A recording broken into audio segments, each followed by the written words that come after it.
Who pays for special education resources in public schools? Have you ever wondered who actually funds special education resources in public schools? This is a question that many parents and advocates ask, and it's important to understand how this funding works. Special education resources are financed through a mix of local, state, and federal sources. Each of these plays a unique role in covering the costs associated with educating students with disabilities. At the local level, public school districts contribute the largest share of funding. This typically comes from local taxes, especially property taxes.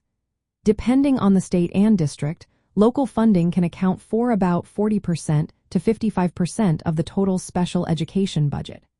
Since local funding is tied to property taxes, the amount available can vary widely between different communities.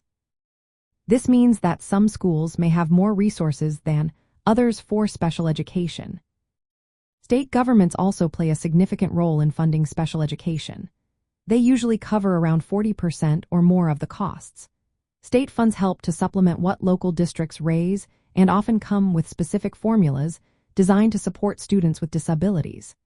This includes students who are not yet enrolled in kindergarten. States may provide additional resources for special education students beyond the basic education funding that all students receive.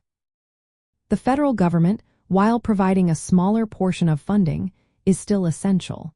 Typically, federal funding accounts for about 5% to 10% of the total costs.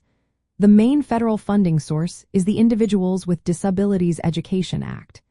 This law mandates that students with disabilities receive a free appropriate public education. The funds from this act are meant to cover the excess costs of special education, which are the additional expenses beyond what is spent on general education students.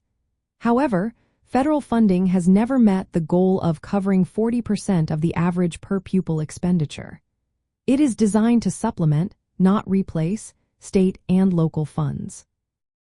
To receive federal funds, school districts must maintain their own spending levels on special education from year to year. This requirement is known as maintenance of effort. Additionally, other federal laws, such as the Every Student Succeeds Act, provide categorical funding that can indirectly support special education services, especially in low-income areas. In practice, special education services often cost significantly more per student than general education. This creates financial challenges for school districts. When state and federal funding does not fully cover these costs, districts may have to use local funds or redirect resources from other programs to meet legal requirements for special education.